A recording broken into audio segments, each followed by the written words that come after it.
বিসমিল্লাহির রহমানির রহিম। ইন্নাল হামদুলিল্লাহ ওয়াসসালাতু ওয়াসসালামু আলা রাসূলিল্লাহ ওয়া আলা আলিহি ওয়া সাহবিহি ওয়া সাল্লামা তাসলিমান কাসীরা। আম্মা বা'দ। রাব্বি ইশরাহ লি সাদরি ওয়া ইয়াসসির লি আমরি ওয়াহলুল উকদাতাম মিন লিসানি ইয়াফকাহু কওলি। ওয়া ক্বালা সুবহানাহু ওয়া তাআলা আউযু বিল্লাহি মিনাশ শাইতানির রাজীম। ওয়া মা লাকুম লা তুকাতিলুনা ফি সাবিলিল্লাহি ওয়াল মুস্তাদআফিনা من الرجال والنساء والبلدان الذين يقولون ربنا أخرجنا من هذه القرية الظالم أهلها واجعل لنا من لدنك وليا واجعل لنا من لدنك نصيرا. الذين آمنوا يقاتلون في سبيل الله والذين كفروا يقاتلون في سبيل الطاغوت فقاتلوا أولياء الشيطان إن كيد الشيطان كان ضعيفا. صدق الله العظيم. আমিরুল মুমিনিন সাইয়েদনা উমর ইবনুল খাত্তাব রাদিয়াল্লাহু আনহুম আজমাইনের খিলাফতের সময়কার কথা। পারস্যের বিখ্যাত সেনাপতি গভর্নর হুরমুজান মুসলিমদের হাতে বন্দী। তাকে উমর ইবনুল খাত্তাবের সামনে আনা হইল। ওমর রাদিয়াল্লাহু তখন ব্যস্ত, বিভিন্ন জায়গায় তিনি মুসলিম সেনাবাহিনীকে পাঠাচ্ছেন। তিনি হুরমুজানকে প্রশ্ন করলেন যে, আমরা মুশরিকদের ভূমিতে অভিযান পাঠাচ্ছি, এই ব্যাপারে তোমার কি মতামত? জবাবে হরমুজান বলল, এই ভূমি এবং এই ভূমিগুলার অধিবাসীদের অবস্থা হলো একটা পাখির মতো। পাখির দুইটা ডানা, দুইটা পা, একটা মাথা। একটা ডানা ভেঙে ফেলবেন আর একটা ডানা থাকবে। দুটা ডানা ভেঙে ফেলবেন, পায়ের উপর ভর দিয়ে থাকবে। কিন্তু যদি মাথা কেটে ফেলেন তাহলে আর কোনো কিছু কোনো কাজে আসবে না। মুসলিমদের শত্রুদের অবস্থা হলো, একটা ডানা হলো রোমের কায়সার, রোমের সম্রাট, আরেকটা ডানা হলো পারস্য, দুইটা পা আর মাথা হলো খসরু। আপনি যদি খসরুকে আক্রমণ করেন এই পাখি শেষ হয়ে যাবে। আপনি মুসলিমদের বলেন খসরুকে আক্রমণ করতে। ওমর রাদিয়াল্লাহু আনহু এই পরামর্শ গ্রহণ করলেন এবং ইতিহাস সাক্ষী যে এই স্ট্র্যাটেজি সফল হয়। ওমর ইবনুল খাত্তাব রাদিয়াল্লাহু আনহু আজমাইনের খিলাফতের সময় অর্ধেক পৃথিবীর উপর ইসলামী শাসন কায়েম হয়। যে কোনো লড়াইয়ে, যে কোনো রাজনৈতিক প্রকল্পে, যে কোনো তাজদিদের প্রক্রিয়ায় সঠিক পলিসি থাকা, সঠিক স্ট্র্যাটেজি থাকা এবং শত্রুকে সঠিকভাবে চিহ্নিত করা অত্যন্ত গুরুত্বপূর্ণ। এটা ছাড়া কখনো আপনি সফল হতে পারবেন না। এবং এই জিনিসটা করতে হবে বাস্তবতার নিরিখে, শরিয়ার আলোকে এবং নিজের সামর্থ্য অনুসারে। এটা জজবা দিয়ে করলে হবে না, এটা আবেগ দিয়ে করলে হবে না, এটা উইশফুল থিঙ্কিং দিয়ে করলে হবে না, অথবা হিকমার নামে সুবিধাবাদের মাধ্যমে এটা করলে হবে না। আমি মনে করি আজকে যে বিষয়টা নিয়ে আলোচনা, আল কুদসের মুক্তি কোন পথে, সেই আলোচনার ক্ষেত্রে এই বিষয়টা মাথায় রাখা অত্যন্ত গুরুত্বপূর্ণ। এবং আল কুদসের মুক্তি কোন পথে এই আলোচনাটাও জরুরি, কারণ ওয়ান্স অ্যান্ড ফর অল আমাদের সামনে এটা স্পষ্ট হওয়া জরুরি যে আল কুদস কিভাবে মুক্ত হবে। গত 409 দিন ধরে গাজায় আমাদের মুসলিম ভাই বোনদের হত্যা করা হচ্ছে, তাদের উপর হত্যাযজ্ঞ চলতেছে, তাদের উপর ধ্বংসযজ্ঞ চলতেছে। শিশুদের হত্যা করা হচ্ছে, নারীদের হত্যা করা হচ্ছে, বৃদ্ধদের হত্যা করা হচ্ছে, পুরুষদের তো হত্যা করা হচ্ছেই। তারা মারা যাচ্ছেন বুলেটের আঘাতে, বোমার আঘাতে, ধ্বংসস্তূপের নিচে চাপা পড়ে, শ্বাসরুদ্ধ হয়ে, জ্যান্ত আগুনে পুড়ে, চিকিৎসার অভাবে, ওষুধের অভাবে, অনাহারে, না খেতে পেয়ে। বাসা বাড়ি থেকে শুরু করে হসপিটাল, ইউনিভার্সিটি, রিফিউজি ক্যাম্প, কোনো কিছু বাকি নাই। ইহুদিরা সব জায়গায় হামলা করতেছে। আমেরিকা, পৃথিবীর top medical journal the Landsat সেটা বলছে যে গাজায় প্রায় 2 লক্ষ মানুষ মারা গেছে, কিন্তু এই সংখ্যাটা নিশ্চিত করা যাচ্ছে না, কারণ লাশগুলো ধ্বংসস্তূপের নিচে চাপা পড়ে আছে। এবং এটা পুরো পৃথিবীর কাছে স্পষ্ট যে ইহুদিরা এখানে একটা গণহত্যা চালাচ্ছে, এথনিক ক্লেন্সিং করতেছে, জাতিগত নিধন এবং জেনোসাইড চালাচ্ছে তারা। খোদ ICJ, international court of justice, তারা বলছে গাজায় যেটা হচ্ছে এটা গণহত্যা হিসেবে কোয়ালিফাই করতে পারে। অ্যান্ড ইয়েট কেউ কিছু করে নাই। এটা সবার চোখের সামনে হচ্ছে। এটা কোনো পাথরের নিচে হচ্ছে না, কোনো গর্তের ভিতরে হচ্ছে না, কোনো অন্ধকার কোনায় হচ্ছে না। এটাকে বলা হচ্ছে the world's most televised genocide. এটা লাইভ স্ট্রিমিং হচ্ছে, আপনি চোখের সামনে দেখছেন কি হচ্ছে, আপনি লাইভ আপডেট পাচ্ছে, বাকি কেউ কিছু করে নাই। আন্তর্জাতিক আইন, মানবাধিকার, আন্তর্জাতিক সম্প্রদায়, জাতিসংঘ কেউ কিছু করে নাই। তারা এখানে নিষ্ক্রিয় দর্শক। আর পশ্চিমা বিশ্ব, আমেরিকা, ইউরোপ, তারা সক্রিয়ভাবে এই গণহত্যায় মদত দিচ্ছে। তারা ইসরায়েলকে অস্ত্র দিচ্ছে, তারা ইসরায়েলকে ফিনান্সিয়ালি হেল্প করতেছে এবং তারা ইসরায়েলকে কূটনৈতিকভাবে হেল্প করতেছে। আর মুসলিম বিশ্বের মুসলিম বিশ্বের শাসকদের কি অবস্থা?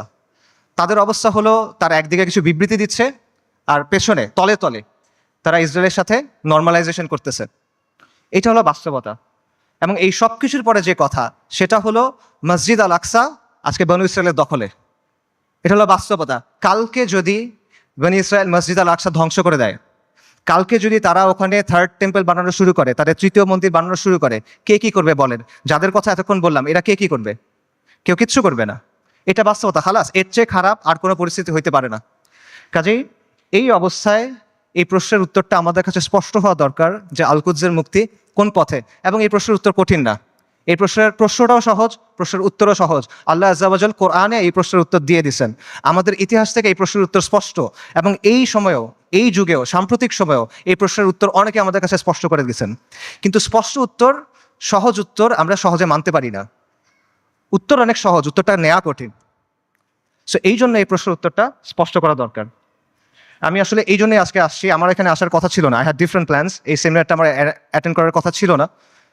যে কয়টা কারণে অ্যাটেন্ড করা, তার অন্যতম বা প্রধান কারণ হলো যে আমার কাছে মনে হয়েছে আমি অনেক জায়গায় গেছি, অনেক কথা বলছি, বাট এই কথাগুলো বলা হয় নাই এবং এই কথাগুলো বলা প্রয়োজন।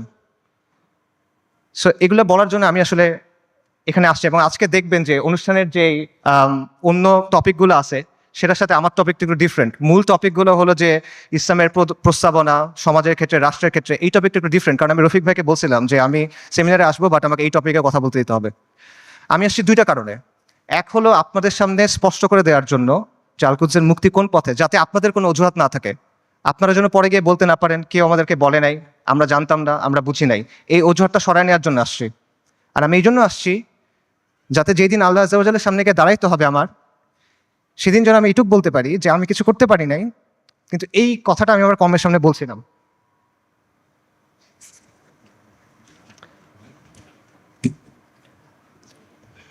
আল কুদসের মুক্তি কোন পথে, এই আলোচনাটা ঢুকার আগে কয়েকটা বিষয় একটু ক্লিয়ার করা দরকার। একটা বিষয় হলো যে শত্রুর নির্মমতা বা শত্রুর নিষ্ঠুরতা, এটা আসলে এখানে মূল সমস্যা না। কারণ এর চেয়েও নির্মম, এর চেয়েও নিষ্ঠুর ঘটনা আমাদের ইতিহাসে ঘটছে, এই উম্মার সাথেই ঘটছে। প্রথম ক্রুসেডের কথা চিন্তা করেন, যখন ক্রুসেডাররা জেরুজালেম দখল করে নিল 1099 সালের জুলাইয়ের 15 তারিখ, আজকে থেকে 925 বছর আগের কথা। খ্রিস্টান ইতিহাসবিদরা লিখছে যে তারা এমনভাবে ম্যাসাকার করছে যে রাস্তায় কিছু কিছু জায়গায় পায়ের গোলারি পর্যন্ত মানুষের রক্ত ছিল, আর কিছু কিছু জায়গায় রক্ত ছিল হাঁটু পর্যন্ত, মুসলিমদের রক্ত। এবং তারা জেরুজালেম পর্যন্ত যাওয়ার সময় যতগুলো শহর পার হয়েছে প্রত্যেকটা শহরে ম্যাসাকার করছে, রেপ করছে, লুট করছে, আর্সন করছে, আগুন লাগাই দিছে। এবং এখানেই শেষ না, তারা ক্যানিবালিজম করছে। ক্যানিবালিজম বুঝেন? মানুষের মাংস খাওয়া। এটা ঐতিহাসিকভাবে প্রমাণিত। সিরিয়ার উত্তর পশ্চিমে একটা শহর আছে আল মারাতুন নুমান। এই শহরে 1098 সালে খ্রিশ্চিয়ান হিস্টোরিয়ানদের লেখার মধ্যে আসে যে তারা মুসলিমদের লাশ সিদ্ধ করে খাইছে, বড়দের লাশ, প্রাপ্তবয়স্কদের লাশ, এবং শিশুদের লাশ স্পিড রোস্ট করছে। স্পিড রোস্ট মানে বোঝেন? একটা বড় লোহার শিক থাকে, সেই শিকের মধ্যে একটা জন্তুকে এফর ওফর করা হয়, মনে করেন একটা কবুতর বা একটা মুরগি। তারপর এটা আগুনের উপর ঝুলানো হয় শিকটা, তারপর এটা ঘুরানো হয়, তখন আগুনটা ঝলসায় মাংসটা রান্না হয়। আপনারা অনেক সময় দেখবেন যে গ্রিল চিকেন এভাবে রান্না করে। এইভাবে মুসলিমদের শিশুদের রান্না করে খাইছে। আমি বানায় বলতেছি না। ক্যানিবলস অ্যান্ড ক্রুসেডার্স একাডেমিক পেপার আছে, খুঁজে দেখেন, সেখানে প্রাইমারি সোর্স দেওয়া আছে, 12টা খ্রিস্টান সোর্স থেকে এটা প্রমাণিত। এই ঘটনা আমাদের সাথে ঘটছে। তাতারদের কথা চিন্তা করেন, বলা হয় যে মঙ্গলরা যখন বাগদাদ আক্রমণ করছিল 40 দিন পর্যন্ত মুসলিমদের হত্যা করছে। দজলা নদীর পানি লাল আর কালো হয়ে গেছে। লাল হলো মুসলিমদের রক্তে, কালো হলো সবকিছু পুড়াই দিছে, ছাই গিয়ে নদীর পানিতে মিশছে, পানি কালো হয়ে গেছে। নবী সাল্লাল্লাহু আলাইহি ওয়াসাল্লামের সময়ের কথা চিন্তা করেন। খাব্বাব ইবনে আরাদ রাদিয়াল্লাহু তাআলা আনহু, তিনি রাসূলুল্লাহ সাল্লাল্লাহু আলাইহি ওয়াসাল্লামের সাথে এসে যখন কথা বলতেছেন, রাসূলুল্লাহ বলতেছেন যে তোমাদের আগে এমন উম্মাত ছিল যাদের হাড় থেকে মাংস লোহার চিরুনি দিয়ে আলাদা করা হয়েছে, তাদের মাথা থেকে দ্বিখণ্ডিত করা হয়েছে, এবং সাহাবীদের উপর তো অনেক অত্যাচার নির্যাতন হয়েছে, এটা আমরা জানি। কাজেই অত্যাচার নির্যাতন এটা এখানে মূল ইস্যুটা না। আমার কথা ভুল বুঝবেন না, আমি বলতেছি না যে আমাদের গাজার ভাই বোনরা তারা যেই কুরবানি করতেছেন, যে কষ্ট করতেছে, আমি এটা ডাউন প্লে করতেছি না। I am saying this just to put this things into perspective. মানে বিষয়টা বোঝা যে এইটা আগে ঘটেনি এমন না, এরকম ঘটনা আগেও ঘটছে। সমস্যা এখানে না, সমস্যা অন্য জায়গায়। সমস্যাটা হলো যে ক্রুসেডারদের সময় যখন আগ্রাসন হয়েছে, তাতারদের সময় যখন আগ্রাসন হয়েছে, তখন মুসলিমরা ক্রুসেডারদের সামরিক শক্তিকে সমীহ করত। তারা তাতারদের যে হিংস্রতা, এটা নিয়ে কনসার্ন ছিল, কিন্তু ওদের নিয়ে ফ্যাসিনেশন ছিল না, তাদের নিয়ে মুগ্ধতা ছিল না। আপনি তাদের লেখা যদি পড়ে দেখেন, দেখবেন যে ক্রুসেডের সময় যেসব মুসলিম হিস্টোরিয়ানরা লিখছেন, তারা ক্রুসেডারদের নিয়ে মজা করতেছে যে তাদের কাজকর্ম এমন কেন, তাদের বিশ্বাস এমন কেন, তাদের কালচার এমন কেন। তাতারদের সময় একটা বিখ্যাত ঘটনা আছে, অনেক আলেমদের আলোচনায় শুনবেন, যে হুলাকু খানের মেয়ে, বলা হয় হুলাকু খানের মেয়ে, তাতারদের নেতার মেয়ে বাগদাদ শহরে বের হয়েছে। সে একজন আলেমকে দেখছে, তাকে গিয়ে প্রশ্ন করতেছে, এই তোমাদের কোরআনে না লেখা আছে আল্লাহ তোমাদের বিজয়ী করবেন, আল্লাহ তোমাদের কর্তৃত্ব দিবেন, তোমরা সম্মানিত হবা? আর এটা কোরআন তো ভুল, কারণ আমরা তোমাদের উপরে কর্তৃত্ব করতেছি, তোমরা আমাদের অধীনস্থ। তখন সেই আলেম বলছেন যে রাখাল যখন ভেড়া নিয়ে যায়, তখন সাথে কিছু কুকুর নিয়ে যায়, গার্ড ডগস। কেন নেয়? কারণ ভেড়া যখন পাল থেকে বের হয়ে যায়, তখন কুকুর ছেড়ে দিতে হয়। কুকুরের ধাওয়া খেয়ে ভেড়াগুলো আবার পালে ফেরত আসে। তোমরা তাচাররা হলো এই কুকুর। আল্লাহ তোমাদেরকে পাঠাইছেন কারণ আমরা দিন থেকে সরে গেছি। তোমাদের ধাওয়া খেয়ে আমরা দিনের দিকে যখন ফিরবো, তখন যিনি তোমাদের ছাড়ছেন তিনি তোমাদের আবার বেঁধে ফেলবেন। সুবহানাল্লাহ। আন্ডারস্ট্যান্ডিংটা খুব ক্লিয়ার। তাদের মধ্যে অনুশোচনা ছিল, দুঃখ ছিল, কিন্তু কোনো কনফিউশন ছিল না, শত্রুকে নিয়ে মুগ্ধতা ছিল না। তারা এটা ক্লিয়ার ছিল যে আমরা দিন থেকে সরছি, এই জন্য আজকে আমাদের এই অবস্থা, আমাদের দিনে ফেরত আসতে হবে। কিন্তু আমাদের আজকের কি অবস্থা? আমাদের অবস্থাটা কমপ্লিটলি ডিফারেন্ট। যারা আমাদেরকে হত্যা করতেছে, যারা আমাদের উপর আগ্রাসন চালাচ্ছে, তাদের নিয়ে আমাদের মধ্যে মুগ্ধতা কাজ করে, তাদের নিয়ে আমাদের মধ্যে ফ্যাসিনেশন কাজ করে। এবং আমরা মনে করি যে আমরা আরো বেশি করে কুফারের মতো হইতে হবে, আমাদের কুফারের অনুকরণ করতে হবে, তাহলে মনে হয় আমরা জিততে পারবো, তাহলে মনে হয় আমাদের দুরবস্থা যাবে। এবং আমরা মনে করি যে কুফারের যে তন্ত্রমন্ত্র আছে, কুফারের যে বাদ মতবাদ আছে, এগুলোর মাধ্যমে মনে হয় দিনের খেদমত হবে। আমরা এটা চিন্তা করতেছি। এগুলো কেন হচ্ছে? কারণ শত্রুর দিন নিয়ে আমাদের মধ্যে মুগ্ধতা আছে, আর আমাদের দিন নিয়ে আমাদের মধ্যে আছে হীনম্মন্যতা। ইবনু খালদুন একটা কথা বলছেন যে the vanquish always imitates the victor. যারা পরাজিত জাতি তারা সবসময় বিজয়ী জাতির অনুকরণ করে। এক্স্যাক্টলি সেম জিনিসটা এখানে হচ্ছে। ক্রুসেডের সময়, মঙ্গলদের আগ্রাসনের সময় আমরা সামরিক এবং রাজনৈতিকভাবে পরাজিত ছিলাম, কিন্তু আদর্শিকভাবে পরাজিত ছিলাম না। এখন আমরা সামরিক, রাজনৈতিকভাবে পরাজিত, আমরা আদর্শিকভাবে পরাজিত, আমরা মনস্তাত্ত্বিকভাবে পরাজিত। এই কারণে সহজ যে উত্তর, সহজ যে সমাধান, এটা আমরা গ্রহণ করতে পারি না। আল-কুদসের মুক্তি কোন পথে হবে? আল-কুদসের মুক্তি হবে জিহাদের মাধ্যমে, কিতালের মাধ্যমে, তরবারির ধারালো অগ্রভাগ দিয়ে আল-কুদস মুক্ত হবে, আর কোনো কিছু দিয়ে হবে না। আল্লাহ আযজা ওয়া জাল কোরআনে বলছেন আল-কুদসের জন্য আপনার করণীয় কি? আল্লাহ আযজা ওয়া জাল বলছেন কোরআনে আল-কুদসের জন্য আপনার করণীয় কি? সূরা নিসার আয়াতটা আমি পড়ছি, ওয়া মা লাকুম লা তুকাতিলুনা ফি সাবিলিল্লাহ। তোমার কি হয়েছে, তোমাদের কি হলো, তোমরা কেন আল্লাহর রাস্তায় কিতাল করতেছো না? এই জিনিসটা স্পষ্ট। আল্লাহ সুবহানাহু ওয়া তাআলা বলছেন ওয়া আইদ্দু লাহুম মাসতাতাতুম মিন কুওয়া, তোমরা প্রস্তুত করো তাদের সে জিহাদের জন্য। আল্লাহ সুবহানাহু ওয়া তাআলা বলছেন ওয়া কাতিলুহুম হাত্তা লা তাকুনা ফিতনা, ওর সাথে কিতাল করো যতক্ষণ পর্যন্ত ফিতনা দূরীভূত না হয়। এটা স্পষ্ট। আল-কুদস উমর রাদিয়াল্লাহু আনহুর সময় কিভাবে ফাতা হয়েছে, আল-কুদস সালাহউদ্দিন আইয়ুবীর সময় কিভাবে ফাতা হয়েছে, এগুলোতে মানে জটিলতার কিছু নাই, এটা স্পষ্ট উত্তর। কিন্তু এই উত্তরটা আমরা নিতে পারতেছি না, এবং আমাদের মধ্যে কনফিউশন আছে। ঠিক আছে, জিহাদ হবে, জিহাদটা কিভাবে হবে? আপনি ফিলিস্তিনে গিয়ে জিহাদ শুরু করবেন নাকি? ওমর রাদিয়াল্লাহু আনহুর সময় কি ফিলিস্তিনে জিহাদ শুরু হয়েছিল, নাকি ফিলিস্তিনে গিয়ে জিহাদ শেষ হয়েছিল? সালাহউদ্দিন আল আইয়ুবীর সময় জিহাদ কি ফিলিস্তিনের দরজায় শুরু হয়েছিল, না জিহাদ ফিলিস্তিনের ভেতরে গিয়ে শেষ হয়েছিল? এই প্রশ্নগুলোর উত্তর সোজা। আপনি কি জিহাদ ফিলিস্তিনে গিয়ে শুরু করবেন, নাকি জিহাদ করতে করতে করতে গিয়ে আল্লাহ একসময় আল আকসাকে আমাদের হাতে দিবেন ইনশাআল্লাহ? এই প্রশ্নগুলোর উত্তর সোজা, কিন্তু আবারও ওই সহজ উত্তরটা আমরা নিতে পারি না। কারণ এই যে আমাদের পরাজিত মানসিকতা, এটা আমাদের আচ্ছন্ন করে রাখছে, এটার বাইরে আমরা বের হইতে পারতেছি না। আমাদের চিন্তার মধ্যে কিছু জট লেগে আছে, যখনই আমরা ক্লিয়ারলি একটা জায়গায় যেতে চাচ্ছি, ওই জটগুলোর জন্য আমরা কনক্লুশনে পৌঁছাতে পারতেছি না।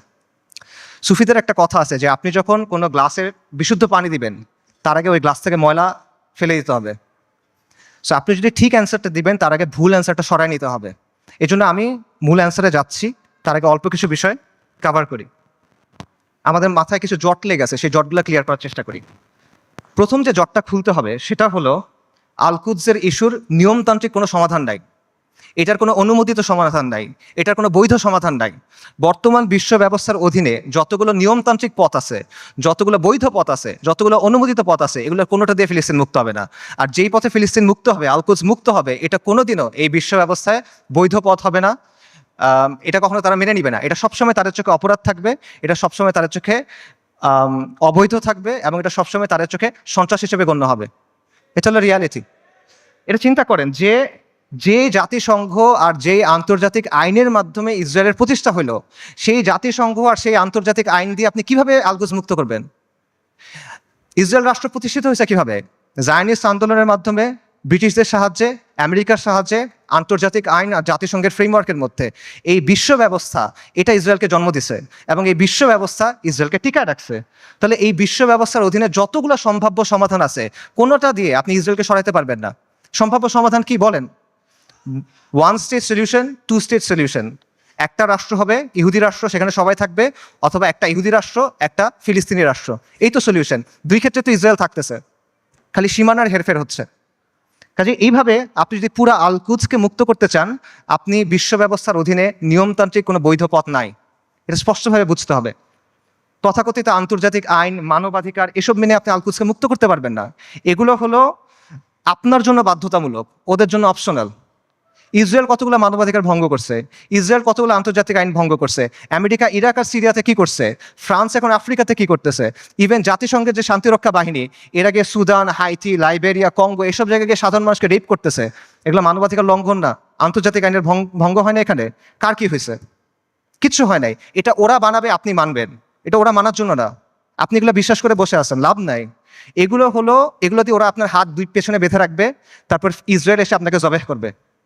এরা আমাদেরকে নারী অধিকারের কথা বলবে, শিশু অধিকারের কথা বলবে, মানবাধিকারের কথা বলবে, পর্দার সমালোচনা করবে, নিকাবের সমালোচনা করবে, শরিয়ার সমালোচনা করবে। তারপর আমাদের বইয়ের মধ্যে এলজিবিটি ঢুকাবে। কিন্তু যখন লিটারেলি হাজার হাজার নারী, শিশু, বৃদ্ধ মারা যাচ্ছে, জেনোসাইড হচ্ছে, এথনিক ক্লেন্সিং হচ্ছে, তখন এরা এসে কি বলবে? Israel has the right to defend itself, we must condemn Hamas. এই তো অবস্থা। এটা হলো আন্তর্জাতিক আইন এবং মানবাধিকারের অবস্থা।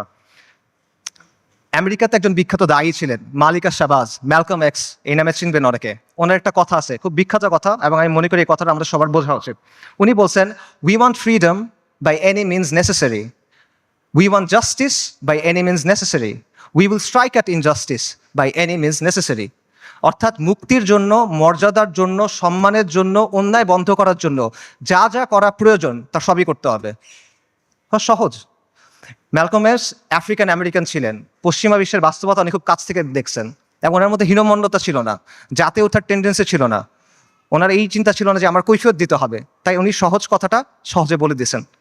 তো এই কথাটা আপনারা বুঝতে হবে। যদি আপনি মুক্তি চান, যদি আপনি মাথা উঁচু করে বাঁচতে চান, তাহলে you have to get it by any means necessary. এটা মাথার মধ্যে গেঁথে নেন, এটা মনের মধ্যে খোদাই করে নেন যে আন্তর্জাতিক আইন, জাতিসংঘ, মানবাধিকার এগুলো মেনে কিয়ামত পর্যন্ত আপনি আল আকসাকে মুক্ত করতে পারবেন না। এটা অনেকে বুঝবেন, ঠিক আছে, জাতিসংঘ দিয়ে আল আকসা মুক্ত হবে না। তাহলে মুক্ত হবে কিভাবে? অনেকগুলো মুসলিম দেশ আছে, এই মুসলিম দেশগুলোকে আমাদের সামাজিক, অর্থনৈতিকভাবে শক্তিশালী করতে হবে, সামরিকভাবে শক্তিশালী করতে হবে, তাহলে মনে কোনো এক সময় আল-কুদস মুক্ত হয়ে যাবে। না, এভাবেও হবে না। এরকম রাষ্ট্র যেগুলো আছে গত এক বছরে তারা কি করছে বলেন? এরকম কিছু রাষ্ট্রের নাম বলেন। ইউএই, কাতার, সৌদি আরেবিয়া, তুরস্ক, এরা এই রাস্তাতেই আছে, তাই না? আচ্ছা, তারা কি করছে বলেন? সর্বপ্রথম যে রাষ্ট্র ইসরায়েলের সাথে নর্মালাইজেশন করছে, প্রথম যে রাষ্ট্রগুলো করছে তার মধ্যে একটা হলো ইউএই। ইসরায়েলকে সবচেয়ে বেশি অস্ত্র সাপ্লাই দেয় আমেরিকা। সেই অস্ত্র ইসরায়েলে পৌঁছায় কিভাবে? যে রুটগুলো ব্যবহার হয়ে পৌঁছায় তার একটা হলো কাতারে। গাজায় যে অস্ত্র দিয়ে আপনার ভাই বোনকে হত্যা করা হচ্ছে, সেই অস্ত্র এসে প্রথমে পৌঁছাচ্ছে কাতারে। সৌদি আরব কি করতেছে? একদিকে পেছনে নর্মালাইজেশনের চেষ্টা করতেছে, আরেকদিকে মরুভূমির মধ্যে কনসার্ট হচ্ছে। ইসরায়েলের চ্যানেল 13 একটা প্রতিবেদন আছে, সেখানে বলা হয়েছে যে যখন লোহিত সাগরে ব্লকেট দিল হুথিরা, ইয়েমেনের হুথিরা যখন লোহিত সাগরে ব্লকেট দিল, তখন ইসরায়েলে কার্গো গেছে কিভাবে? দুবাই, জর্ডান এবং সৌদি আরবের মধ্য দিয়ে। আর যারা এগুলোর বিরুদ্ধে কথা বলার মতো মানুষ, সেই হকপন্থী ওলেমায়ে কেরাম, শত শত ওলেমায়ে কেরাম গত 7-8 বছর ধরে তাদের জেলে। আর তুরস্কের কথা আপনি বলবেন, মানে তুরস্কের অনেক রেটরিক আছে, অনেক কথা তুরস্কের বিরুদ্ধে বললে অনেকে মন খারাপ করেন। আমাকে বলেন যে তুরস্কের বাস্তবতা কি? তুরস্ক কি করছে আমাকে বলেন। তুরস্কের বাস্তবতা হলো তুরস্ক নেটো সদস্য। তুরস্কের বাস্তবতা হলো তুরস্কের মিলিটারি IDF এর সাথে জয়েন্ট মিলিটারি এক্সারসাইজ করে। সো আপনি যদি মনে করেন যে এইটার মাধ্যমে হবে, এটা আসলে অবাস্তব চিন্তা ভাবনা। এই রাষ্ট্রগুলো, এই শাসনগুলো আন্তর্জাতিক বিশ্ব ব্যবস্থার অংশ, এগুলোর সাথে আপোষ করে তারা টিকে থাকে। এবং আধুনিক মুসলিম রাষ্ট্রগুলো, তথাকথিত মুসলিম রাষ্ট্রগুলোর যে শাসন ব্যবস্থা, এটা হলো ঔপনিবেশিক শাসন ব্যবস্থার ধারাবাহিকতা। আমাদের এখানে ইসলামী শাসন ছিল, ফিরিঙ্গিরা এসে তাদের শাসন ব্যবস্থা চাপাই দিছে, এখন এই রাষ্ট্র এবং এই শাসকরা সেটাই কন্টিনিউ করতেছে। এটা হলো রিয়ালিটি। কাজে বিশ্ব ব্যবস্থা যদি দুর্বল হয়, এই শাসকদের মস্তক কেঁপে উঠবে। এবং বিশেষ করে আরবের যে রাজতন্ত্রগুলো আছে বা মনার্কিগুলো আছে, তারা ক্ষমতায় আছে এবং টিকে আছে প্রথমে ব্রিটেনের সাথে আপোষ করার মাধ্যমে, এখন আমেরিকার সাথে আপোষ করার মাধ্যমে। এগুলো বাস্তবতা, এই বাস্তবতা অস্বীকার কোনো সুযোগ নেই, এগুলো ঐতিহাসিকভাবে প্রমাণিত সত্য কথা। কাজেই এরা কখনোই এমন কোনো কাজ করবে না যেটা এই বিশ্ব ব্যবস্থার বিরুদ্ধে চায়। তারা যদি আন্তরিকভাবে চায়ও, তাহলে তারা এটা করতে পারবে না। তারা অ্যাট বেস্ট এটা ম্যানেজ করতে পারবে, এবং এটি তারা চেষ্টা করে ম্যানেজ করা, যে 2 লক্ষ মানুষ মারা গেছে, আমরা একটা বিবৃতি দিব, এইটুকুই তারা করবে। এইটাই ম্যানেজ করার চেষ্টা করবে তারা।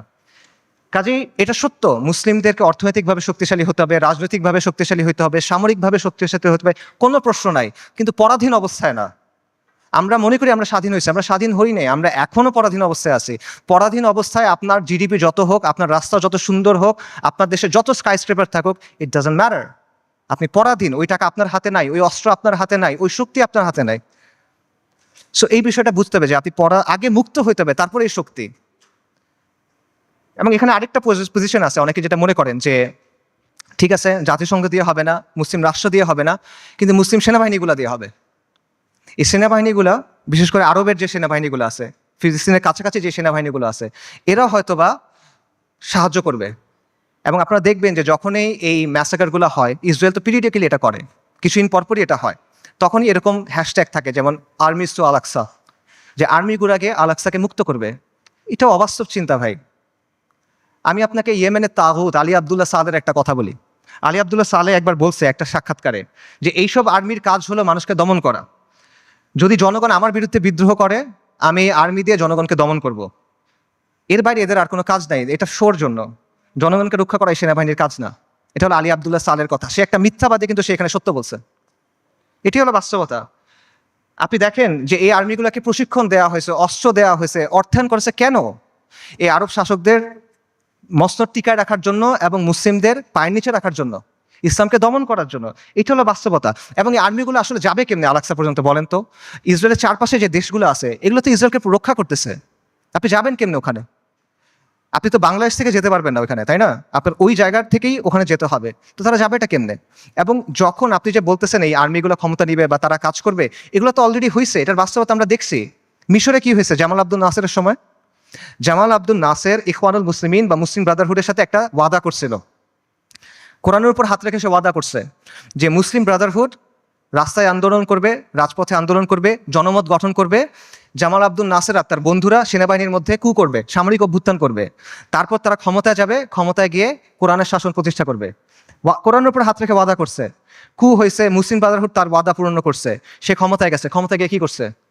গায়রুল্লাহর আইন দিয়ে শাসন করছে, মুসলিম ব্রাদারহুডকে জবে করছে। উস্তাদ সাইদ কুতুব রাহিমুল্লাহ সহ অনেক মানুষকে তারা শহীদ করে দিছে। এটা হলো বাস্তবতা। এরা যখন আসে তখন কি করে, এটা চোখের সামনে আসে। কাজেই আরব রাষ্ট্রগুলো বা এই রাষ্ট্রগুলোর যে শাসন ব্যবস্থা, যে শাসকরা আছে, এরা হলো ইসরায়েলের ঘনিষ্ঠতম মিত্র। আর এই বাহিনীগুলো হয় ইসরায়েলের বর্ডার গার্ড অথবা জাতিসংঘের ভাড়াটে সৈন্য। এটা হলো বাস্তবতা। সো এদেরকে দিয়ে আপনি ফিলিস্তিন মুক্ত করবেন, এটা ডিলিউশন ভাই। এবার আসেন ইরানের কথায়। আমরা অনেকে মনে করি যে ইরান ফিলিস্তিনকে মুক্ত করবে। আল-কুদসের মুক্তি ইরানের মূল উদ্দেশ্য না। ইরানের মূল উদ্দেশ্য হলো মধ্যপ্রাচ্যে শিয়াদের যে ক্ষমতা, এটা বৃদ্ধি করা, শিয়া অ্যাক্সিস বলে যেটাকে। এবং এটা সে করবে অ্যাট ইয়োর কস্ট। একটা কথা আছে গেম থিওরিতে, জিরো সাম গেম, যে তার শক্তি যত বাড়বে আপনার শক্তি তত কমবে। এটা বাস্তবতা। ইরানের সাথে ইসরায়েলের স্বার্থের দ্বন্দ্ব আছে, ইরানের সাথে আমেরিকার স্বার্থের দ্বন্দ্ব আছে, কিন্তু তার মানে কিন্তু ইরানের সাথে আপনারও দ্বন্দ্ব আছে। যে ইরান আজকে ফিলিস্তিনে মুক্তি করার জন্য বুলি আওড়াচ্ছে, তারাই আজকে সিরিয়াতে আহলুস সুন্নাহ ওয়াল জামাকে হত্যা করতেছে, তারাই আজকে আহওয়াজে আহলুস সুন্নাহ ওয়াল জামাকে হত্যা করতেছে, তারা ইরাকে আহলুস সুন্নাহ ওয়াল জামাকে হত্যা করছে, এখন নির্যাতন করতেছে। এটা হলো বাস্তবতা। ইরানের স্বার্থ আর আহলুস সুন্নাহ ওয়াল জামার স্বার্থ কখনোই এক না। ইরান সক্রিয়ভাবে এই মুহূর্তে আহলুস সুন্নাহ ওয়াল জামার সাথে যুদ্ধে লিপ্ত এই মুহূর্তে, আগে কখনো ছিল পরে কখনো এগুলো বলছে না, অ্যাট দিস মোমেন্ট তারা আমাদের সাথে যুদ্ধে লিপ্ত, অ্যাট দিস মোমেন্ট তারা আমাদের হত্যা করতেছে। আমেরিকা যখন আফগানিস্তানে আক্রমণ করছে, আমেরিকা যখন ইরাকে আক্রমণ করছে, ইরান তাদেরকে সহায়তা করছে, এটা তাদের মুখের কথা, এটা আমি বানায় বলতেছেন, আপনারা গিয়ে চেক করেন। মোহাম্মদ খাতামি ইরানের প্রেসিডেন্ট ছিল 97 থেকে 2005 পর্যন্ত সম্ভবত। তার একটা বক্তব্য আছে যে তালিবানের বিরুদ্ধে আমরা আমেরিকাকে সাহায্য করছি, স্পষ্ট বক্তব্য আছে তাদের, এগুলো লুকোছাপার কিছু না। এবং সবচেয়ে বড় যে বিষয়টা ইরানের ব্যাপারে সতর্ক হওয়ার সবচেয়ে বড় কারণ হলো যে তাদের সাথে আমাদের আকীদার দ্বন্দ্ব আছে, তাওহীদের ব্যাপারে দ্বন্দ্ব আছে। তারা আল্লাহর উলুহিয়াত, আল্লাহর রুবুবিয়াত, আল্লাহর সিফাতের ব্যাপারে শিরক করে। তারা আমাদের মা আয়েশা রাদিয়াল্লাহু তাআলা আনহার ব্যাপারে জঘন্য কথা বলে, যেটা কোনোদিন কিয়ামত পর্যন্ত মানা সম্ভব না আমাদের পক্ষে। তারা সাহাবায়ে কেরাম রাদিয়াল্লাহু তাআলা আনহুম আজমাইনকে তাকফির করে, এটা কোনোদিন পর্যন্ত মানা সম্ভব না। এগুলো কোনো ফুরুই বিষয় না ভাই, এই জিনিস মেনে আপনি কোনো কিছু করতে পারবেন না। আল্লাহ আল কুদসকে এই শিরকের সাথে এই করে আপনি মুক্ত করতে পারবেন না। ইরানকে আপনার দেখতে হবে ক্রুসেডের সময়ে উবাইদি সাম্রাজ্যের মতো করে। ক্রুসেডের সময়ে একটা সাম্রাজ্য ছিল উবাইদি সাম্রাজ্য, এটাকে আপনারা অনেকে ফাতেমি খিলাফত নামে চিনেন। এরা আকিদাতে ছিল ইসমাইলি শিয়া, মানে ইমামি শিয়াদের চেয়েও খারাপ, বাতেনি এরা ইসমাইলি শিয়া। তারাও জেরুজালেমকে মুক্ত করার কথা বলতো, তারাও ঐক্যের কথা বলতো, কিন্তু ইতিহাস খুলে দেখেন তাদের ভূমিকা কি ছিল, আহলুস সুন্নাহর সাথে তাদের ভূমিকাটা কি ছিল, এটা ইতিহাস খুলে দেখেন। এবং এটা শুধু তখন না, এখনো এবং এর আগেও ছিল এরকমই। কাজেই ইরানকে আপনার উবাইদিদের একটা আধুনিক সংস্করণ হিসেবে দেখতে হবে। তবে credit where credit is due, ইরানের কিছু অর্জন আছে যেটা আমাদের নাই, এটা আপনার স্বীকার করতে হবে। শিয়া স্বার্থের জন্য গত 4 দশকে ইরান যেটা করতে পারছে, কোনো সুন্নি শক্তি সেটা এখনো করতে পারে নাই, এটা বাস্তবতা। শিয়াদের আছে একটা রাষ্ট্র আছে, তাদের একটা জিওপলিটিক্যাল প্রজেক্ট আছে। মধ্যপ্রাচ্যে আহলুস সুন্নাহর এরকম কোনো কিছু এখনো নাই। বৈশ্বিকভাবে ফিলিস্তিন ইস্যু ব্যবহার করে ইরান প্রতিরোধের একটা রেটরিক তৈরি করছে, এক ধরনের সফট পাওয়ার তৈরি করছে, এটা আমরা তৈরি করতে পারি নাই। এগুলো বাস্তবতা, এই ক্রেডিট তাকে আপনি দেন, এই অর্জন স্বীকার করেন, কোনো সমস্যা নাই। কিন্তু এই রেটরিকে মজে গিয়ে আপনি মনে করেন না যে তারা হলো উম্মার অগ্রসেনারী, আপনি মনে করেন না যে সে এসে আপনার সহযোগী হবে। এটা যদি আমরা মনে করি তাহলে এটা ভুল হবে, এবং এই ভুলের মাসুল আমাদের দিতে হবে। আরেকটা বিষয় মাথায় রাখেন, সেটা হলো আল কুদস পবিত্র, এটা ইসলাম ছাড়া আর কোনো কিছু দিয়ে মুক্ত হবে না। বাংলাদেশে একটা দল আছে জাসদ, জাতীয় সমাজতান্ত্রিক দল। 80-র দশকে এই দলের অনেক মানুষ ফিলিস্তিনে গেছিল লড়াই করতে, আপনারা জানেন কিনা আমি জানি না। মেজর জলিলের নাম শুনছেন, উনি জাসদের সাথে ছিল, ওনার মাধ্যমে অনেকে তখন সেখানে গিয়ে লড়াই করছিল। এই যে ইয়াসির আরাফাতদের যে দল ছিল পিএলও, এটার সাথে তারা ওখানে গিয়ে লড়াই করছিল, এগুলো ডকুমেন্টেড। তো এই জাসদ বা এই পিএলওর হাতে আল্লাহ কখনো আল কুদসের মুক্তি দিবেন না। মূলহিত কমিউনিস্ট সেকুলারিস্ট ন্যাশনালিস্টদের হাতে আল্লাহ আল কুদসকে দিবেন না। আল কুদস মানে কি? আল কুদস মানে পবিত্র, পবিত্র জিনিস মানুষ আল্লাহ অপবিত্রদের হাতে দিবেন না, অসম্ভব। যেই বিজয় আল্লাহ প্রথমে দিচ্ছেন আল ফারুকের কাছে রাদিয়াল্লাহু আন, যেই বিজয় আল্লাহ দিচ্ছেন সালাহউদ্দিনের কাছে, এটা আল্লাহ কোনো কমিউনিস্টকে দিবেন না, এটা আল্লাহ কোনো জাতীয়তাবাদীকে দিবেন না। এটা যদি মুক্ত হয়, এটা ইসলামের নামে মুক্ত হবে। যতদিন পর্যন্ত ইসলামের নাম না আসবে, এটা যদি আপনি বাহ্যিকভাবে মনে হয় মুক্ত হয়েছে, তাও এটা আসলে মুক্ত হবে না। এবং এখানে এটাও বুঝেন যে ফিলিস্তিনের মানুষরা নিজে নিজে আল কুদসকে মুক্ত করতে পারবে না, ঠিক আছে? আমরা সবাই ফিলিস্তিনের জিহাদ সমর্থন করি, সবাই সমর্থন করে, এটা কমিউনিস্টরাও সমর্থন করে, কিন্তু ফিলিস্তিনের মানুষ নিজেরা, গাজার মানুষ খালি গাজাতে লড়াই করতেছে, আল কুদস মুক্ত হবে না। পশ্চিম তীরের মানুষ শুধু পশ্চিম তীরে লড়াই করতেছে, ফিলিস্তিন মুক্ত হবে না, এটা সম্ভব না। উমর রাদিয়াল্লাহু আনহুর সময় আবারও চিন্তা করেন, ইতিহাসের কথা চিন্তা করেন, ফিলিস্তিন কি ভেতর থেকে মুক্ত হয়েছিল না বাইরে থেকে গিয়ে মুক্ত করা হয়েছিল? সালাহউদ্দিন আর আইয়ুবের সময় চিন্তা করেন, ফিলিস্তিন ভেতর থেকে মুক্ত হয়েছিল না বাইরে থেকে গিয়ে মুক্ত করা হয়েছিল? বাইরে থেকে মুক্ত করতে হবে। এক্স্যাক্টলি এখন আপনার তাই করতে হবে, বাইরে থেকে যোদ্ধা বাহিনী গিয়ে ফিলিস্তিনকে মুক্ত করে আনতে হবে। কিন্তু এখানে সমস্যাটা হলো যে বাইরে থেকে যে যারা যাবে, তারা যাবেটা কিভাবে? ইসরায়েল একটা 4-5 লেয়ারের সিকিউরিটি কমপ্লেক্সের ভেতরে বসে আছে। সহজ করে বলি, ইসরায়েল যেতে হলে আপনার 4টা বা 5টা পাহাড় টপকাইতে হবে। এভাবে চিন্তা করেন, মনে করেন আফ্রিকার কোনো অঞ্চলে আপনি টাইম মেশিনে করে সালাউদ্দিন আল আইয়ুবী এবং নুরুদ্দিন জিঙ্গি রাহিমাহুমুল্লাহ তাদেরকে নিয়ে আসলেন, তাদের বাহিনীকে নিয়ে আসলেন, তাদেরকে অত্যাধুনিক অস্ত্র দিলেন এবং তাদের একটা মিশন দিলেন, তোমাদের কাজ হলো আবার জেরুজালেম মুক্ত করো, আগে একবার করছিলে আবার করো। তারা যদি এই কাজটা করতে চায়, তাদেরকে কে বাধা দিবে চিন্তা করেন। প্রথমে ওইখানকার তথাকথিত মুসলিম শাসক বাধা দিবে, তাদের বাহিনী বাধা দিবে, সেই শাসকদের কিছু অনুগত নামধারী আলেম থাকবে, তারা বাধা দিবে, তারা বলবে এরা খারিজি, তারা বলবে এরা তাকফিরি, তারা বলবে এরা উগ্র, তারা বলবে এরা বাঘি। এগুলো বলে অনেকে মাইন্ড করেন, এগুলো বাস্তবতা, আপনারা ভিডিও দেখেন। মিশরের এক বিখ্যাত মুফতি, নাম বললে সবাই চিনবেন, এই বিখ্যাত মুফতি বলছে যে অক্টোবর 7 তারিখ যে আক্রমণ করা হয়েছে এটা খারিজিদের মতো আক্রমণ হয়েছে, এবং এটা যাদের সামনে বলছে সেই তরুণরা তাকে ভয়ঙ্কর অ্যাগ্রেসিভ একটা স্লোগান দিছে, তখন গালি দিছে বেসিক্যালি, আমি বলতে চাচ্ছি না, আপনাকে ইউটিউবে খুঁজে দেখেন, এগুলো বাস্তবতা। প্রথমে ওই শাসকরা এবং তার বাহিনীরা তাদেরকে বাধা দিবে, তারপর তাদের অনুগত নামধারী আলেমরা, হকপন্থী আলেম অবশ্যই না, নামধারী আলেমরা বাধা দিবে। তারপর কি হবে? তারপর আন্তর্জাতিক বিশ্ব আসবে, এসে স্যাংশন দেওয়ার চেষ্টা করবে, নিন্দা প্রস্তাব জানাবে।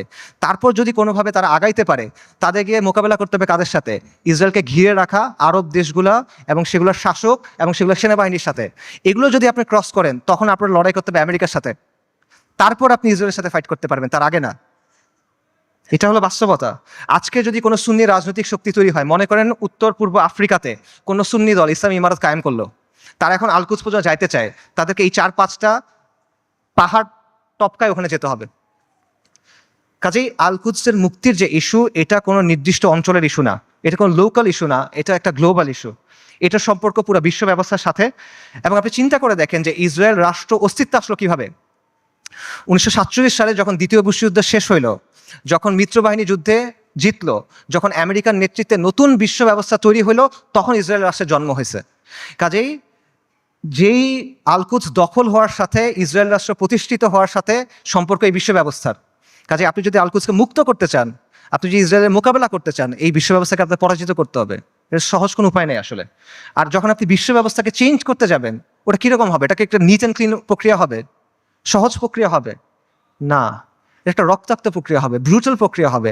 পরিবর্তন যত বেশি হয়, সেটা তত বেশি প্রক্রিয়াটা, পদ্ধতিটা তত বেশি রুক্ষ হয়, তত বেশি কঠিন হয়। এটা হলো বাস্তবতা। পৃথিবীর ইতিহাসে কোনো পলিটিক্যাল সিস্টেমের পরিবর্তন শান্তিপূর্ণভাবে হয় নাই। পলিটিক্যাল সিস্টেম, আপনি একটা ওয়ার্ল্ড সিস্টেমের কথা বলতেছেন, ওয়ার্ল্ড অর্ডারের কথা বলতেছেন, এটা শান্তিপূর্ণভাবে হবে না। কিন্তু আমরা এভাবেই চিন্তা করি। আমি চিন্তা করি আমার চাকরি ঠিক থাকবে, আমার ক্যারিয়ার ঠিক থাকবে, আমার স্ট্যান্ডার্ড অফ লিভিং ঠিক থাকবে, সব কিছু ঠিক থাকবে, জিডিপি ঠিক থাকবে, আমার দেশের ইনকাম পার ক্যাপিটা ঠিক থাকবে, মাঝখান দিয়ে আলকুদস মুক্ত হয়ে যাবে। এভাবে হবে না। আমাদের সবাইকে কুরবানি করতে হবে। এটা সস্তা কিছু না ভাই।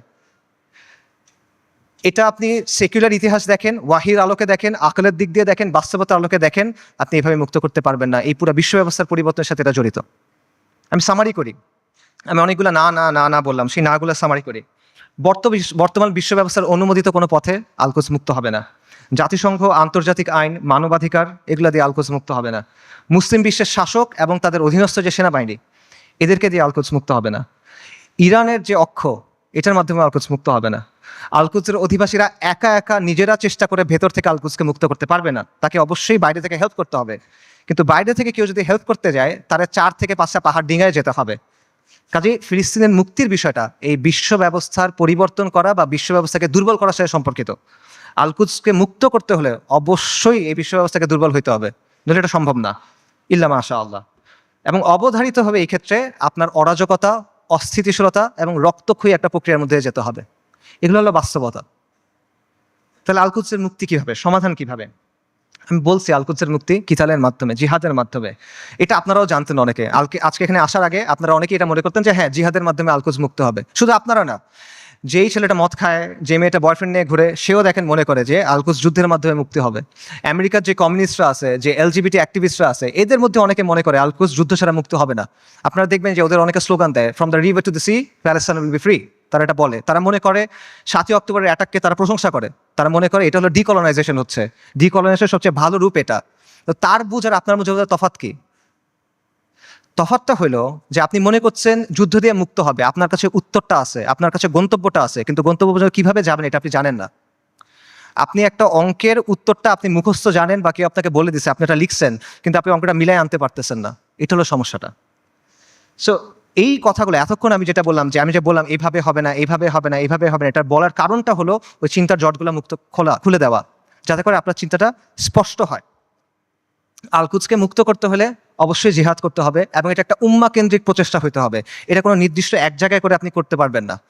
জিহাদটা শুরু ফিলিস্তিনে হবে না, এটা শেষটা ফিলিস্তিনে গিয়ে হবে। ইতিহাসে এভাবেই বারবার হয়েছে।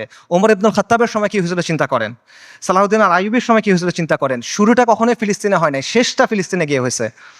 এবং এই জন্য প্রথমে মুসলিম মেজরিটি দেশগুলো আছে, সেগুলোকে আপনার স্বাধীন করতে হবে। সেকুলার সিস্টেম থেকে বের হয়ে সেখানে ইসলামী শরিয়া আনতে হবে। We must replace this tyrannical puppets with men of god.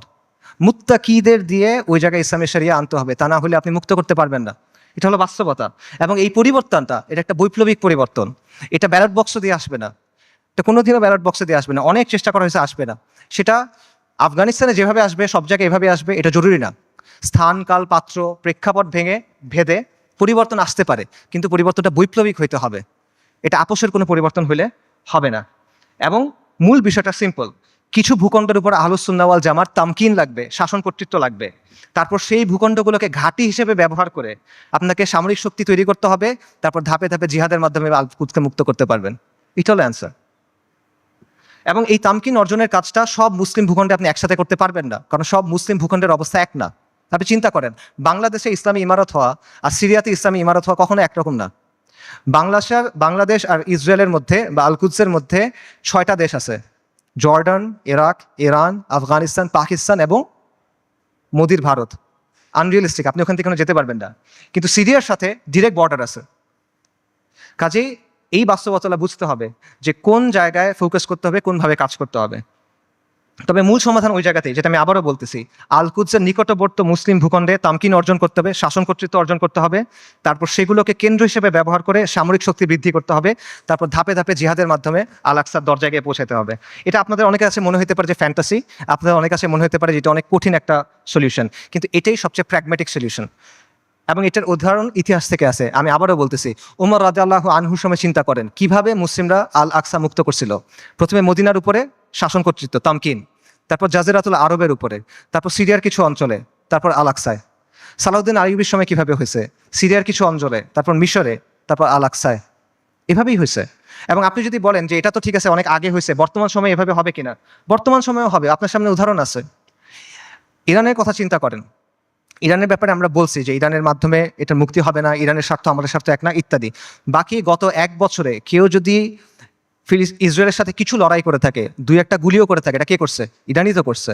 তো এই যে প্রতিরোধ করার সামর্থ্য, এটা সেটা অর্জন করলো কিভাবে? তারা 3টা বা 4টা জায়গাকে ব্যবহার করে এটা করছে। একটা হলো তেহরান মানে ইরান, একটা হলো লেবাননে হিজবুল্লাহ বা হিজবুল শৈতান, একটা হলো ইয়েমেনে হুথিরা, আর একটা হলো ইরাকে তাদের যে মিলিশিয়াগুলো আছে আল বদর ব্রিগেড। এর মাধ্যমে তো তারা এটা করছে। তো এই শক্তিটা তারা তৈরি করছে কিভাবে? নিয়মতান্ত্রিকভাবে করছে। আমাদের অনেক ভাই একই সাথে নিয়মতান্ত্রিক পদ্ধতির ফ্যান, আবার তারা ইরানেরও ফ্যান। এই জিনিসটা সায়েন্স আমি এখনো বুঝতে পারি নাই। ইরানের এই ক্ষমতাটা তৈরি হয়েছে কিভাবে? 79-এ একটা বিপ্লবের মাধ্যমে খোমেনি ক্ষমতায় আসছে। তারপর 80-র দশকে তারা লেবাননে গিয়ে IRGC, যেটা ইসলামিক রেভলিউশনারি গার্ড কর্পস, ঠিক আছে, ইরানের যেটা, তারা গিয়ে লেবাননের যে শিয়া ফ্যাকশনগুলো ছিল সেগুলোকে একত্রিত করছে, তাদেরকে প্রশিক্ষণ দিছে, তাদেরকে ট্রেনিং দিছে। এইটা পরবর্তী থেকে হিজবুল্লাহতে পরিণত হয়েছে। এবং হিজবুল্লাহ কি কোনো নিয়মতান্ত্রিক দল? এটা একটা ডেজিগনেটেড টেররিস্ট অর্গানাইজেশন। খুঁজে দেখেন ইয়েমেনে হুথিরা কিভাবে তৈরি হয়েছে। হুথিদেরকে গিয়ে অর্থ দিছে, প্রশিক্ষণ দিছে, অস্ত্র দিছে কারা? ইরান। হুথিরা কি ডেজিগনেটেড টেররিস্ট দল? সো এই বাস্তবতা আপনার চোখের সামনে আছে। এবং এটা কোনোটা কিন্তু নিয়মতান্ত্রিক মাধ্যমে হয় নাই। এরা শক্তির মাধ্যমে ক্ষমতায় আসছে, শক্তির মাধ্যমে জায়গা করে দিছে এবং নিজেদের পলিটিক্যাল এজেন্ডা দিয়ে তারা করছে। আমি বলতেছি না রাফিদারের মাধ্যমে ফিলিস্তিন মুক্ত হবে, আমি আবারও ক্লিয়ার করতেছি। আমি জাস্ট আপনাদের এক্সাম্পল দিচ্ছি যে কীভাবে বর্তমান সময়েও এই প্রসেস কাজ করে, কীভাবে তামকিন অর্জনের পরে ধাপে ধাপে আপনি শক্তি অর্জন করতে পারবেন এবং এর প্রতিরোধ করার ক্যাপাসিটি অর্জন করতে পারবেন। এবং এটার আরও অনেক উদাহরণ আছে। বিশ্ব ব্যবস্থাকে চ্যালেঞ্জ করে কিউবা টিকে নাই, বিশ্ব ব্যবস্থাকে চ্যালেঞ্জ করে নর্থ কোরিয়া টিকে নাই, ল্যাটিন আমেরিকার বিভিন্ন রেজিম বিভিন্ন সময় টিকে ছিল না। উদাহরণ শিয়ারদের কাছ থেকে নেওয়ার দরকার নাই, আপনি পারস্য বিজেতা উমর ইবনুল খাত্তাবের কাছ থেকে উদাহরণ নেন, আপনি আহলুস সুন্নাহ ওয়াল জামার গর্ব নুরুদ্দিন সিংহি, সালাউদ্দিন আইয়ুবীর কাছ থেকে উদাহরণ নেন, সমস্যা নাই তো। তারা সবাই কি করছে দেখেন, যেই কথাটা আমি বলছি তারা সবাই এটাই করছে। তারা প্রথমে একটা জায়গায় তামকিন অর্জন করছেন, শাসন কর্তৃত্ব অর্জন করছেন, তারপর সামরিক শক্তি বৃদ্ধি করছেন, তারপর ধাপে ধাপে আল কুদস পর্যন্ত গেছেন জিহাদ করতে করতে। এটার বাইরে আর কোনো প্র্যাগম্যাটিক সলিউশন নাই। এটাই সবচেয়ে বাস্তবসম্মত পদ্ধতি, এটাই সবচেয়ে টাইম টেস্টেড পদ্ধতি, এটা হিস্টোরিক্যালি প্রুভেন পদ্ধতি, এটা শরিয়া সম্মত পদ্ধতি, এটা আকল সম্মত পদ্ধতি। এটা কঠিন পদ্ধতি, এটা রুক্ষ পদ্ধতি, বিপদ সংকল পদ্ধতি, কোনো ডাউট নাই। এটা সহজ পথ না, কিন্তু সহজ পথ নেওয়ার নাম তো ভাই বাস্তববাদী হওয়া না। বাস্তববাদী হলো যেটা করা প্রয়োজন সেটা করা। আপনি একটা গন্তব্যে যাবেন, একটা সহজ পথ, একটা কঠিন পথ, সহজ পথ আপনাকে আরেক জায়গায় নিয়ে যাবে, আপনি ওটা নিলে তো হইল না। সো আমরা কিন্তু বাস্তববাদিতার নামে অতীতে অনেক পদ্ধতি গ্রহণ করছি, এখনো করে যাচ্ছি। এগুলো আমাদের কি দিছে ভাই? কি অর্জন দিছে আমাদের বলেন? জিল্লতি ছাড়া আমাদের কি অর্জন দিছে বলেন? এবং দিন থেকে আমরা সরে গেছি। আরও এক্সাম্পল দেখেন, চীনের কথা মনে করেন। চীন যে গ্লোবাল সুপার পাওয়ার হয়েছে, কিভাবে হয়েছে ভাই? লিবারাল ডেমোক্রেসি মেনে হয়েছে, মানবাধিকার মেনে হয়েছে। একটা ভায়োলেন্ট রেভলিউশনের মাধ্যমে চাইনিজ কমিউনিস্ট পার্টি শাসন কর্তৃত্ব অর্জন করছে, তামকিন অর্জন করছে। তারপর একটা ওয়ান পার্টি স্টেট বানাইছে, ব্রুটালি শক্ত হাতে শাসন করছে, আজকে সে আমেরিকার কন্টেন্ডার হয়েছে। এটা বাস্তবতা ভাই। চীন, তারা কি বিশ্বাস করতে যে জনগণ সব ক্ষমতার উৎস? চীনের বিপ্লবের যাকে স্থপতি বলা হয়, মাও সেতুং, তার একটা বিখ্যাত উক্তি আছে, সেটা হলো বন্দুকের নল ক্ষমতার উৎস। পাওয়ার comes from the barrel of the gun. এটা বাস্তবতা। এই বাস্তবতা, political power comes from the barrel of the gun, এটা দুনিয়ার বাস্তবতা। আপনি বাস্তবতা বুঝার পরে বাস্তবসম্মত পলিসি নিতে পারেন। এবং আপনাকে ওই যেটা বলছিলাম, এই পলিসি আপনার নিতে হবে বাস্তবতার নিরিখে, শরিয়ার আলোকে এবং নিজের সামর্থ্য অনুসারে, এবং আপনার শত্রুকে আপনার চিনতে হবে।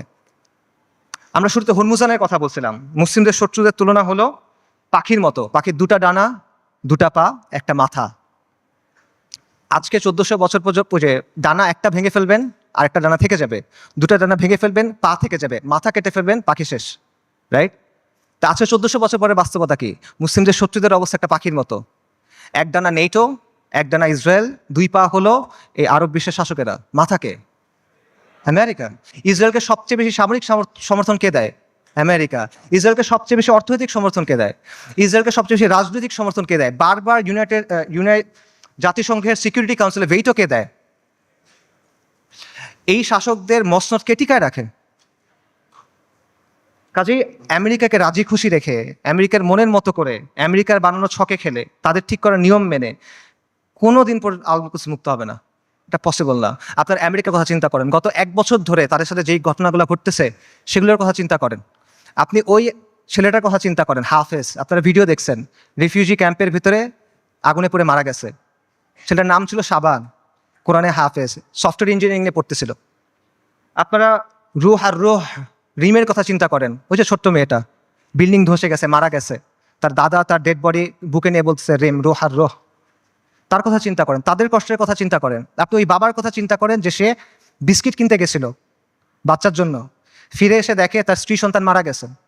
সে কান্না করতেছে আর বিস্কিটটা বাচ্চার হাতে দিয়ে বলছে, বাবা তুমি এটা নিয়ে যাও। আপনি মার কথা চিন্তা করেন যে বাচ্চার জন্য আটা আনতে গেছে, কারণ বাচ্চা ক্ষুধায় কাঁদতেছে, বুঝে না তো, আটা আনতে গেছে, এসে দেখে সবাই মারা গেছে। আপনি হিন্দ রাজাবের কথা চিন্তা করেন, 6 বছর বয়সী মেয়ে। ওরা গাজা থেকে পালায় যাওয়ার চেষ্টা করতেছিল, 7 জন পুরা ফ্যামিলিতে। ইসরায়েলি ট্যাঙ্ক ওদের ঘিরে ফেলছে, গুলি করছে, সবাই মারা গেছে, ও বেঁচে আছে। তখন রেড ক্রিসেন্টে ফোন করছে, অডিও কলটা ইউটিউবে আছে, আপনারা শুনতে পারবেন। ও বলছে যে আমাকে তোমরা বাঁচাও, আমার খুব ভয় লাগতেছে। ওর সব পাশে সবাই মারা গেছে, বাবা মা সবাই মারা গেছে, 6 বছর বয়সী একটা মেয়ে।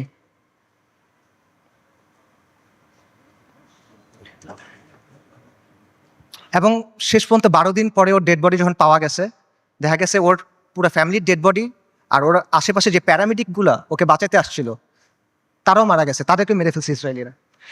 ওই 3 বোনের কথা চিন্তা করেন, 3 বোন 3টা ছবি। প্রথম ছবিটা হলো যুদ্ধের আগে, 3 বোন সেলফি তুলছে হাসি খুশি। পরের ছবিটা হলো যুদ্ধের সময়, 2 বোন, পেছনে ধ্বংসস্তূপ, 1 বোন মারা গেছে।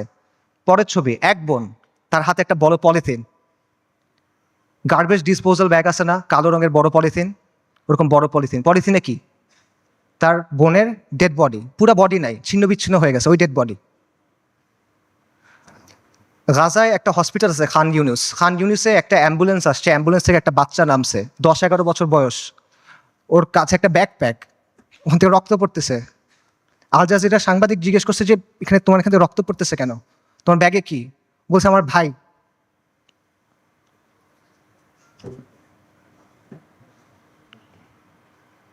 বাচ্চারা, ডাক্তাররা ব্যাগ খুলে দেখছে যে একটা 5 বছর বয়সী বাচ্চার ডেড বডি, পুরা বডি নাই, ছিন্ন বিচ্ছিন্ন বডি। আপনারা ওই মার কথা চিন্তা করেন যে গেছে, যে তার পুরা ফ্যামিলি মারা গেছে, সে এসে জিজ্ঞেস করছে আমাকে লাশগুলো দাও, আমি দাফন কি করব। তাকে 3টা পলিথিন দিছে, কারণ ডেড বডি নাই, ছিন্ন বিচ্ছিন্ন হয়ে গেছে সব, 3টা পলিথিন দিছে। আপনারা ওই বাচ্চাটার কথা চিন্তা করেন, বিল্ডিং ধসে পড়ছে, খুলি ফেটে গেছে, কোটর থেকে চোখ বের হয়ে আসছে, এবং ওই নিষ্প্রাণ চোখ, এই নিষ্প্রাণ পৃথিবীর দিকে তাকায় আছে। এদের কষ্টের কথা চিন্তা করেন। এই কষ্ট শুধু তাদের, কষ্ট আমাদের না। আমরা না এক উম্মা, এক উম্মা এক দেহের মতো, এরকম না? আমাদের স্পর্শ করে না ওই কষ্ট। এই যে কষ্টটা কি আমাদের যে কষ্টটা হবে তার চেয়ে বেশি কষ্ট? আমাদের যে কষ্ট ওটা কি এর চেয়ে বেশি কষ্ট? যদি এটা বেশি কষ্ট মনে হয় তাহলে আমি আরেকটা কষ্টের কথা বলি, এটা শোনেন। ওই দিনের কথা মনে করেন যেই দিন আল্লাহর সামনে আপনাকে দাঁড়াতে হবে।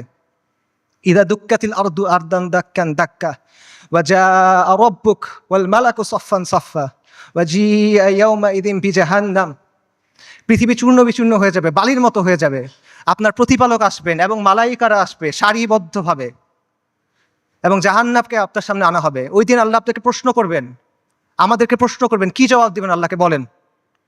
ফায়াউমাইযিন লা ইউআযযিবু আযাবাহু আহাদ ওয়া লা ইউসিকু ওয়াসাকাহু আহাদ। আল্লাহ ওই দিন যেভাবে আযাব দিবেন ওভাবে আর কেউ দেয়া নাই। আল্লাহ ওই দিন যেভাবে বাঁধবেন ওভাবে আর কেউ বাঁধে নাই। কি বলবেন আল্লাহকে তখন? আল্লাহ আপনাকে যদি জিজ্ঞেস করেন তুমি কি করছিলে, আপনি কি জবাব দিবেন বলেন? এই কষ্ট বেশি না দুনিয়াতে আপনার যে কষ্ট হবে সেটা বেশি? লা ইলাহা ইল্লাল্লাহ। এত কিছুর পরও দেখেন আল কুদসের মানুষ ঈমান, ইস্তিকামাত এবং সবরের কি দৃষ্টান্ত স্থাপন করছে। একজন বৃদ্ধা বলতেছে, আমাদের জান, মাল, সন্তান সবকিছু আল্লাহর জন্য কুরবান। মৃত্যু যদি আল কুদসের জন্য হয় তাহলে এটা সুন্দর মৃত্যু। ইনশাআল্লাহ কিয়ামত পর্যন্ত আমরা রিবাদ করে যাব। এটা সস্তা কিছু না, এটা রাসূলুল্লাহ সাল্লাল্লাহু আলাইহি ওয়াসাল্লামের ইসরা ওয়াল মিরাজের জায়গা। আমরা বাইতুল মাকদিসের অধিবাসীরা প্রস্তুতি আছি, কুরবানি করার জন্য প্রস্তুতি আছে, যত কুরবানি লাগে আমরা করব। ওই বাবার কথা চিন্তা করেন, হাসপাতালে একই দিনে 2 বাচ্চা মারা গেছে, 2 ছেলে মারা গেছে। উনি বলতেছেন আলহামদুলিল্লাহ, এটা জিহাদের ভূমি, এটা রিবাতের ভূমি, আমাদের যা কিছু আছে সব আল্লাহর জন্য। আল্লাহ আমাদের খালেক, উনি আমাদের তৈরি করছেন, উনি আমাদের পাঠাইছেন, উনি নিয়ে যাবেন, ওনার যা খুশি উনি করবেন। আমরা এটাতে খুশি, আমরা এটার উপর সবর করব। বান্দা যখন বিপদের মধ্যে পড়ে, ওলামায়ে কেরাম হাদিসের আলোকে বলছেন যে বান্দা যখন বিপদের মধ্যে পড়ে তখন আল্লাহ এটার মাধ্যমে তার সগীরা গুনাহগুলো মাফ করে দেন অথবা তাকে পরিশুদ্ধ করেন, কারণ আল্লাহ তাকে আখিরাতে বড় পুরস্কার দিতে চান। আমি মনে করি আমাদের গাজার ভাই বোনদের সাথে, ফিলিস্তিনের ভাই বোনদের সাথে এই বিষয়টাই হইতেছে। ইনশাআল্লাহ তাআলা আল্লাহ তাদেরকে জান্নাতুল ফিরদৌস আলার জন্য প্রস্তুত করতেছেন। আমি মনে করি আল্লাহ এই বান্দাদের উপর রাজি খুশি হয়ে যাবেন ইনশাআল্লাহ তাআলা। লক্ষের উপরে শহীদ, আলহামদুলিল্লাহ, এটা উম্মতে মুহাম্মদের গর্ব। আমাদের মৃতরা জান্নাতে ইনশাআল্লাহ, ওদের মৃতরা জাহান্নামে। আল্লাহু মাওলানা ওয়ালা মাওলা লাহুম। ওই বৃদ্ধের কথা চিন্তা করেন যিনি ধ্বংসস্তূপের মাঝখানে দাঁড়ায় বলতেছেন, আমরা আজও এখানে দাঁড়ায় আছি এবং আমরা এখান পর্যন্ত থাকবো। এই ভূখণ্ড বরকতময়, এই ভূখণ্ডের অধিবাসীরা বরকতময়। আমাদের চারপাশে চূড়ান্ত ধ্বংসযজ্ঞ হয়েছে, কিন্তু আমরা তাও এখান থেকে নড়বো না, আমরা আল্লাহর দিন থেকে নড়বো না। আমরা অটল পাহাড়ের মতো, আমরা উজ্জ্বল তারার মতো। এবং আমি বলবো যে হ্যাঁ, পুরা বিশ্ব সাক্ষ্য দিচ্ছে তারা ইমানের ক্ষেত্রে অটল পাহাড়ের মতো। পুরা বিশ্ব সাক্ষ্য দিচ্ছে তারা ইস্তিকামাতের ক্ষেত্রে উজ্জ্বল তারার মতো। এবং পুরা বিশ্ব সাক্ষ্য দিচ্ছে আপনি এবং আমি কাপুরুষ। পুরা বিশ্ব সাক্ষ্য দিচ্ছে আপনি আর আমি অক্ষম। পুরা বিশ্ব সাক্ষ্য দিচ্ছে আপনি আর আমি নিষ্ক্রিয়। ইসরায়েলের এক সোলজারের ভিডিও আছে, সে বলতেছে, ইংলিশে বলতেছে, আমেরিকান জিও। সে বলতেছে আমরা গাজাকে পরিষ্কার করতেছি, আমরা গাজাকে প্রস্তুত করতেছি, কারণ আমাদের রাজা আসবে, আমাদের মাসিহ আসবে, আমরা তাকে মুকুট পরানোর জন্য প্রস্তুত হচ্ছি, আমরা তৃতীয় মন্দির বানানোর জন্য প্রস্তুত হচ্ছি। তাদের মাসিহকে আল মাসিহ আদ-দাজ্জাল। বনী ইসরাইল মসজিদ আল আকসার সামনে নাচতেছে, উল্লাস করতেছে, স্লোগান দিচ্ছে, তারা বলতেছে মুহাম্মদ মারা গেছে।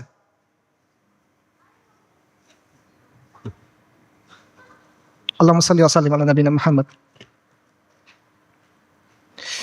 এটা কি অবস্থা ভাই? এই জিনিসটা মানা সহজ নাকি আল কুদসের জন্য ফাইট করা সহজ? এই পথটা আমাদের কাছে অনেক বেশি কঠিন মনে হইতেছে। কোন পথটা আমাদের কাছে বেশি কঠিন মনে হয় এটা ঠিক করে দিবে যে আমাদের ইমানের অবস্থাটা আসলে কি।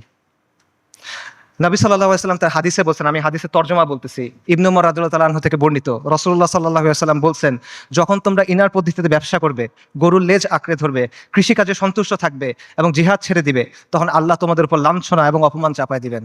সাদাকা রাসূলুল্লাহ। এর চেয়ে বড় লাঞ্ছনা আর এর চেয়ে বড় অপমান কি আছে? আর নবী সাল্লাল্লাহু আলাইহি ওয়াসাল্লাম বলছেন এই অবস্থা ততক্ষণ থাকবে যতক্ষণ না পর্যন্ত তোমরা তোমাদের দ্বীনে ফেরত আসো। সুনান আবু দাউদের হাদিস। আল কুদস জিহাদের মাধ্যমে মুক্ত হবে, কিন্তু এই জিহাদের দরজা কেউ এসে আপনার জন্য খুলে দিবে না। আসমান থেকে ফেরেশতা নেমে এসে আপনার জন্য জিহাদের দরজা খুলে দিবে না। জিহাদের দরজা খুলতে হবে তাওহীদ আর হাদিদের শক্তি দিয়ে, খুলতে হবে না, ভাঙতে হবে। এটা এই রাস্তা আপনি মনে করতেছেন আল কুদস পর্যন্ত আপনার জন্য একটা লাল গালিচা বিধানো রাস্তা তৈরি করে দিবে যে ভাই আমি আল কুদসে গিয়ে জিহাদ করব না।